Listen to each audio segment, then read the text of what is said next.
आणि दृष्टी म्हणजे बुद्धाची दृष्टी नव्हे, संबोधित ज्ञानाची दृष्टी. अनित्याकडून नित्याकडे नेणार, दुःखाकडून सुखाकडे नेणार, अनंताकडून अनंताकडे नेणार. त्यामुळे ही प्रतिदृष्टी आणि विपश्यना हनुमानसाठी या कपट कामाच्या अभ्यासावर त्यांनी मोठेपण दाखवले. विषय पाहण्याचा बाबासाहेब युद्ध म्हणताना बोधिसत्व म्हणतो ना, भगवीयुद्ध म्हणतो ना, ते येणारे सगळे मला नाही माहिती, माझं कवरेज तेवढं नाही, माझं ताबड तेवढं नाही, पण हे छडी देणारा त्या गोष्टी करत बाबासाहेब सगळेच होते.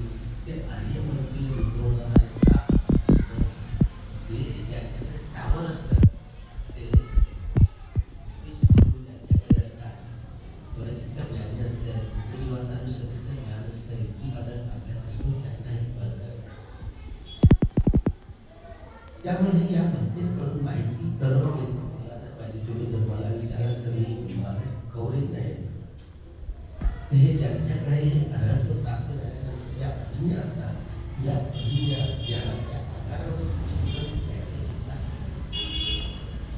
त्याला काही लौकिक ज्ञानापासून लौकिक ज्ञानापर्यंत पोहोचवण्याचं हे मोठं ज्ञान असतं. भगवान बुद्धांच्या शब्दांनी जगाचं कल्याण होणार आहे, मनुष्य मात्र मनुष्य समाजात. म्हणून मानवाला युद्धाची नाही तर बुद्धाची गरज आहे. युद्धाच्या संदर्भानेच बुद्धाचा संदर्भ म्हणजे क्रांती, ब्राह्मणवाद प्रतिक्रांती.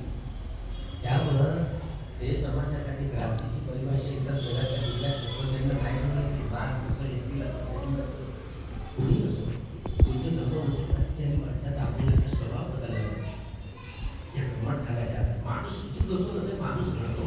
माणूस सुदृढपणे घडवून आहे त्याचे भौतिक आणि आध्यात्मिक जीवनाची सजावट आणि सत्याचा साक्षात्कार करून होते. स्वतः पूर्ण सगळा माणूस घडतो, माणूस माणसासारखा वागतो, त्यांचं आचरण अमलात बदलतो. बोधी ज्ञान धारण करून आले सत्याचा साक्षात्कार करून आपणही या कमठणाचा अभ्यास करावा. 31 तारखेला या कमठणाचा कसा अभ्यास करू. बाबासाहेबांनी 1 जानेवारी 1927ला निर्माण परिवाराने निर्माण झाले. शमन संस्कृती आणि ब्राह्मण संस्कृतीच्या विषयी करार समजून सांगितले. आमच्या प्रभावाचा इतिहास जे युद्ध जिंकलं 500 महाराजांनी, ते स्वाभिमानाची लढाई होती.